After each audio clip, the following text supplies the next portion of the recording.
This is episode 3, Enhancing Agricultural Productivity for 2.5 billion population by 2050. With me is Nadia Martinez, Senior Coordinator, Surfing from IFAD. Welcome, Nadia. Thank you. So tell us about yourself and what is that one thing you will change in the world given the opportunity? So, yes, you said, my name is Nadia Martinez. I'm the Senior Coordinator for the Smallholder and Agri-SME Finance and Investment Network, which is sits at IFAD, and it's a network of 56 different organizations working to improve access to finance for smallholders and agri-SMEs. So the one thing that I would change, if I had the opportunity, is that I would change the financial architecture of the globe to ensure that it aligns itself with the needs of people and planet. I don't see financing as something that should be thought about as only money.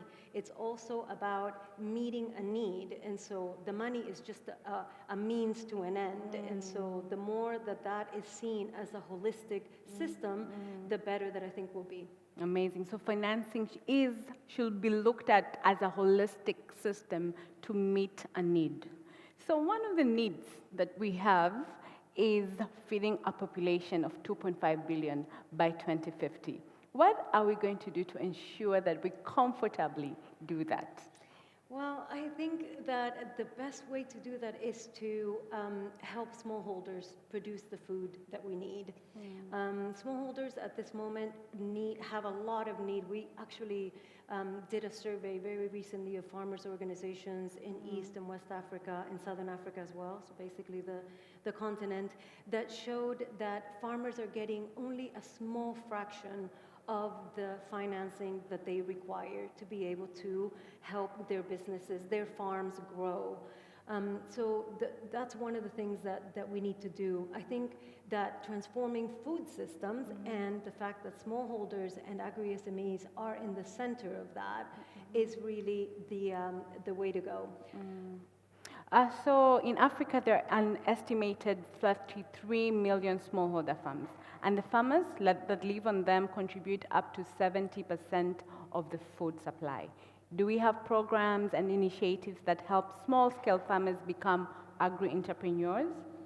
Yes, actually, SAFIN itself has many different members that are working directly with smallholder farmers to help them to access finance, to build their capacity, as well as things that have to do with production practices, post-harvest practices, on-farm technologies, all of these different things that farmers require to be able to run farms that are productive, that are also sustainable.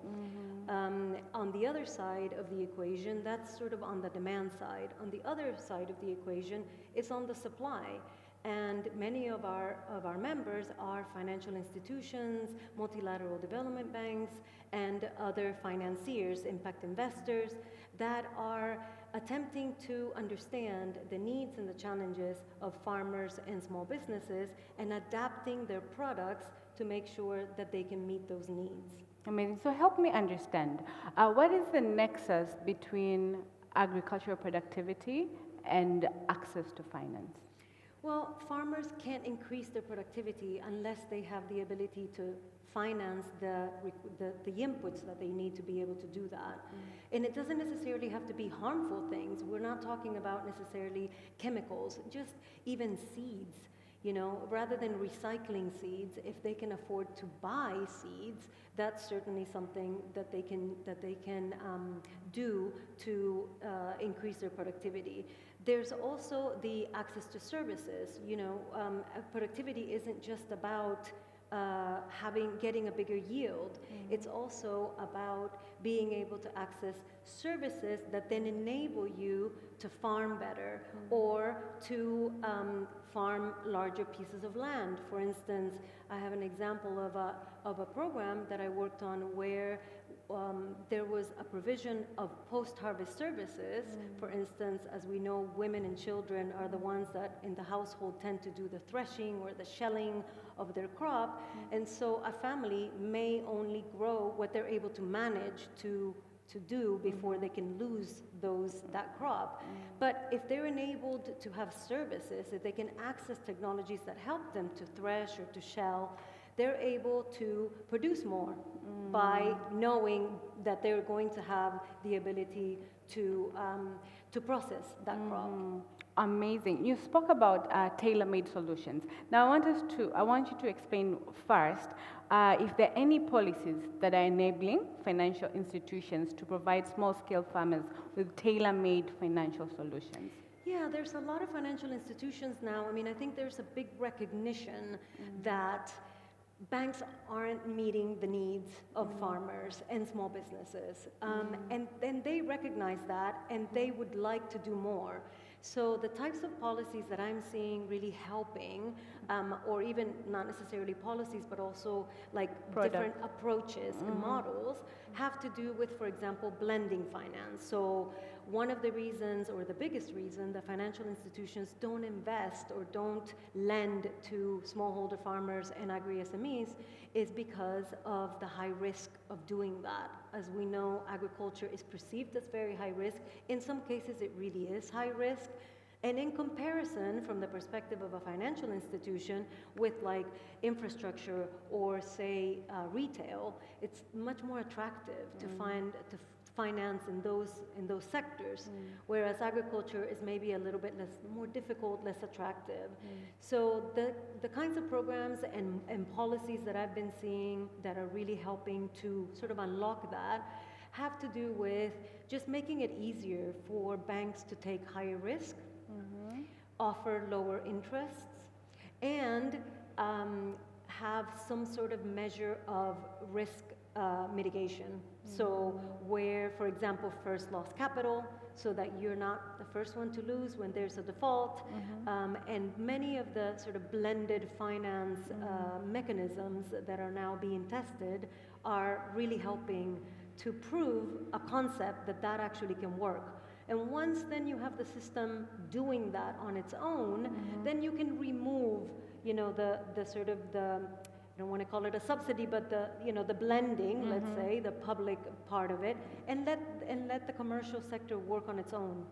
And how long does this take, like, to move from we're getting all this blended finance support to now it's sustainable and our farmers are, you know, like they're worthy of investing in? What's the time like there? If you look at an example of a case study or a country that has made it work in Africa. Yeah, I mean, unfortunately, you know, a lot of donor programs where a lot of this blending comes from, because it's public funding, tend to be quite short-sighted. And when you're talking about these kinds of changes, they are systemic changes that do take time. But I've seen programs where one of our members, for example, is Aceli Africa. They're offering first loss capital. They're offering incentives to banks. They're helping also with capacity building. And I think that program's only been going for a couple of years and already collecting a lot of positive data to see that these models do work. I think that leave it at that. Okay, so you've spoken about that Aceli model, and it sounds amazing. Any other financial product within our space that is really meeting the needs of African farmers? I mean, there's many different products. It's just that, what I wanted to answer before that you said about the farmer being worthy.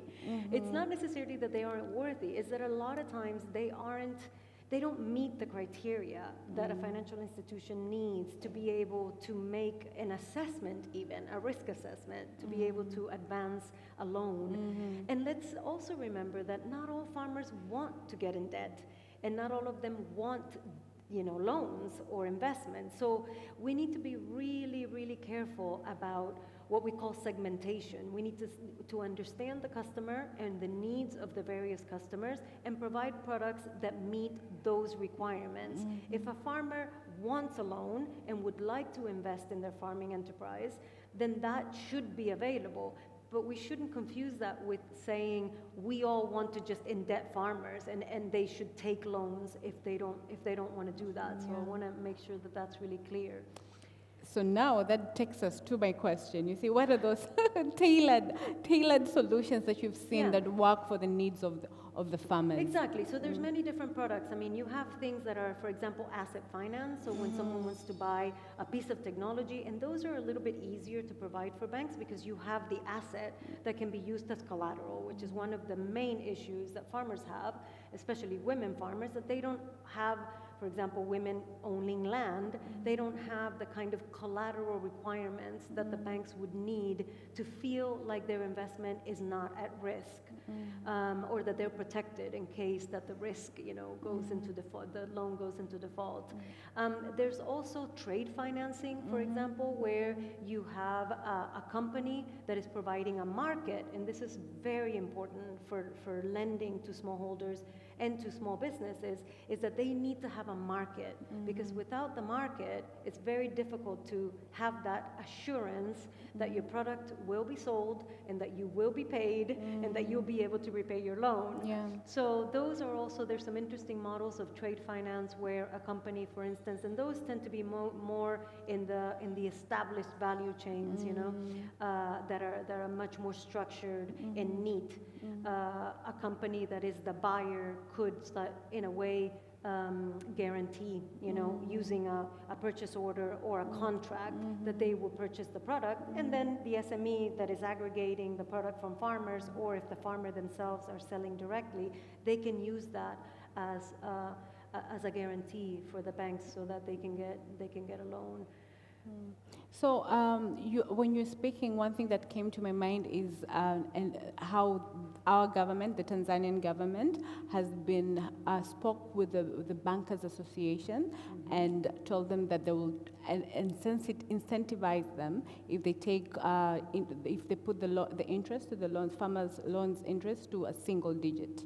Yeah, so that has also really enabled our environment for farmers to access mechanization and other assets and other financial aspects. Absolutely. Yeah. I mean, those are some of the ways that governments can incentivize the private sector being also the banks, to do the kinds of things that the government can't necessarily do on their own. So now let's look at technology. What is its role in ensuring that Africa is food secure? It's absolutely critical. I mean, in all the advanced economies, farming is a technological operation now, and so I think that is, the days of women with hoes, or people farming by hand, like that's just, we need to get rid of that. People need to have technology, you need to have mechanization, Yes. you need to have access to the kinds of things that will enable you to do farming in a much more professional way and in an easier way. There's no reason why people should still struggle in that way to produce the food that is feeding us all. True, mechanization technology that really enhances productivity. Yes, and technology from the perspective, I mean, I'm talking mechanization and technology, but if you think about also all the advances that are being made with technology in terms of like digital technology that is helping in different ways for farmers to access information, to access market prices, or to get things like advice and extension, which is getting less and less, boots on the ground as governments have less ability to pay for those kind of services. The private sector is also coming up with things that are enabling that type of access to these rural areas where farmers can use a phone or a tablet or one day. But we need to make sure that the infrastructure is set for that. You need the networks, you need the airtime, you need it's all again a system that needs to be fixed. Yes, so true. In regards to food wastage, that's another aspect of, ensuring that we reduce our loss because it speaks to our productivity. Are there any measures that are put in place to mitigate food waste? Food waste, I mean, it's a major problem. Most of the farmers that have, that don't have access to technology, for example, or processing abilities, or storage, end up losing, I think some of the figures are up to 40%, depending on the product. Some of the more perishable products, like fruit and veg, they can be even higher. And so post-harvest technologies are critical in this respect. And that means not just for processing, as I mentioned before, but also for storing.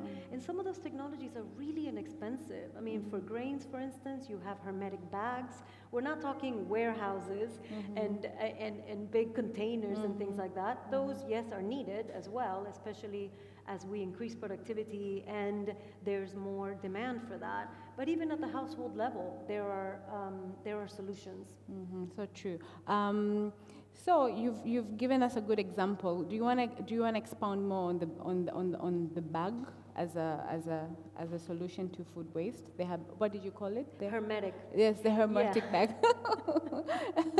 Do you want to just define it a little bit and Sure. how does it support A food hermetic waste? bag is something that is essentially a bag that becomes hermetic, means that it doesn't have any oxygen. And so you can put, as a farmer, you can put your product in this bag, and then if you close it properly and you keep it closed, there is no need for you to spray the product, right? Which is a major health issue. And farmers don't like to do that. This is especially the ones that are saving food for themselves. This is something that nobody wants to eat pesticide in their food. And so it's very attractive to them. They like this. And bags, I think, cost something like the equivalent of $1.50, $2, I think they're going for now. So it's relatively inexpensive, and they can be reused. So it's not a one-time thing if they are cared for properly. And they keep pests out. And so that's one way that you can really, those old systems of the granaries, you know, with the open cobs full of pests, you know, those, again, things of the past. True. So now that we are evolving and enhancing agricultural productivity, what does a smallholder farm or what does smallholder farming look like in the future? God, well, I think that essentially what I hope it looks like in the future is not the same.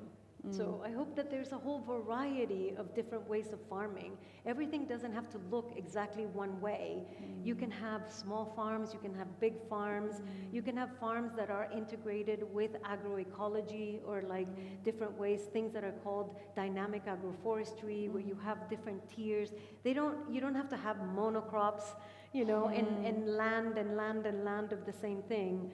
So I hope that that's what it looks like. I hope that there's also lots of technology there. I hope that there's a lot of precision, what they call precision agriculture, where you are, you know, from your phone, setting the water that's coming just to the plant that you need so that you don't have to waste water, and that you have an ability to then market your product, and that you get the financing that you need to do all of that. Amazing. Thank you so much for your time, Nadia.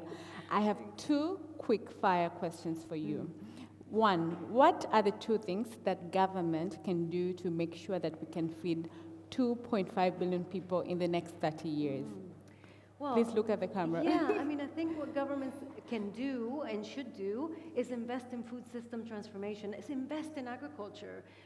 There's already been a commitment by African governments to spend 10% of their budgets on agriculture, and as we've been hearing here at the forum, that hasn't yet been met. So I think that's one of the biggest things that they can do. And the second thing is to invest in youth, so that young people, as they start to come out and become adult and need to find what they want to be doing, that they are excited to continue to work in agriculture because it's technologically advanced, because it makes money, and because it's something that people look up to instead of looking down on it. You know, because it makes money. That was the key point that I took from that. What are the two things that governments can do to make sure that we can feed 2.5 billion people in the next years? Yeah, I mean, I think the most important thing to do is to invest in agriculture. You know, governments have already committed to spending 10% of their budgets on agriculture. I think that's a really reasonable target, and as we've been hearing here in the forum, that target hasn't been met yet. So I think it's really important that governments keep that commitment and invest in agriculture. The second thing is to ensure that they enable the private sector to be able to innovate, to invest, to create jobs, to do the things that they can't do on their own. Governments can't do everything, so we need to really work in partnership with other organizations, and especially the private sector. I agree with you. Finally, tell us one crucial investment needed to deliver Africa's agricultural potential. The youth. This is the biggest thing. We need to ensure that youth are excited about going into agriculture, that they know that there's going to be market for their product, that they have access to the technologies that they need to be able to manage their farms, and that they see it as something that can make them money and that is looked up to rather than looked down on. Yes, I agree with you, especially on the money part. Thank you so much for your time, Nadia. Thank you. It was a pleasure hosting you. Likewise.